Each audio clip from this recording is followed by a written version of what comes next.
మాజీ మంత్రి కాకాని గోవర్ధన్ రెడ్డి ఎక్కడా? ఆయన ఆచూకీ కోసం నెల్లూరు పోలీసులు తంటాలు పడుతున్నారు. ఆయనపై నమోదైన కేసుకు సంబంధించి ఎలాగైనా విచారించాలని భావిస్తున్నారు. దీంతో బృందాలుగా ఏర్పడిన పోలీసులు వివిధ ప్రాంతాల్లో గాలిస్తున్నారు. మరోవైపు వివిధ ప్రాంతాలకు కాకాని మకా మారుస్తున్నట్లు తెలుస్తోంది. మాజీ మంత్రి కాకాని గోవర్ధన్ రెడ్డి నెల్లూరు జిల్లా పోలీసులకు మధ్య జరుగుతున్న దాగుడుమూతలాట అందరిలో ఆసక్తి పెంచుతోంది.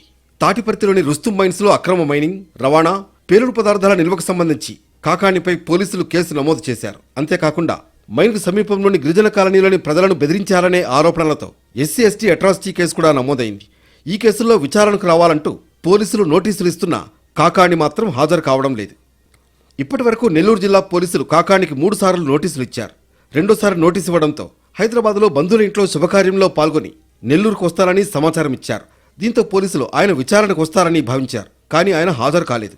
మరోవైపు కాకాని దాఖలు చేసిన బెయిల్ పిటిషన్పై కోర్టులో విచారణ వాయిదా పడుతూ వస్తోంది.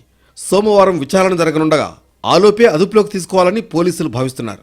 మరోవైపు టీడీపీ నేతల నుంచి కూడా ఒత్తిడి పెరుగుతున్నట్లు తెలుస్తోంది.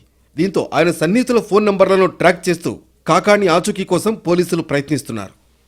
తాను అందుబాటులోకి వస్తే పోలీసులు అరెస్టు చేస్తారని భావిస్తున్న కాకాని తన ఆచూకీ దొరకకుండా వివిధ ప్రాంతాలకు మకాం మారుస్తున్నారు. దీంతో ఆయన ఎక్కడున్నారనే విషయాన్ని సన్నిహితులు, బంధువుల ద్వారా తెలుసుకునే ప్రయత్నం చేస్తున్నా పోలీసులకు వీలు పడటం లేదు. కాకాని వ్యక్తిగత సిబ్బంది ఫోన్లు కూడా స్విచ్ ఆఫ్ వస్తున్నాయి. సోమవారం కాకాని బెయిల్ పిటిషన్పై విచారణ ఉంది. కోర్టు తీర్పు ఆధారంగా కాకాని స్పందించే అవకాశం ఉందని, బెయిల్ ఇస్తే విచారణకు హాజరవుతారని ఆయన సన్నిహితులు అంటున్నారు. మొత్తం మీద కాకాని వ్యవహారంలో ఏం జరగబోతుందా అనే అంశం అందరిలో ఉత్కంఠను పెంచుతోంది.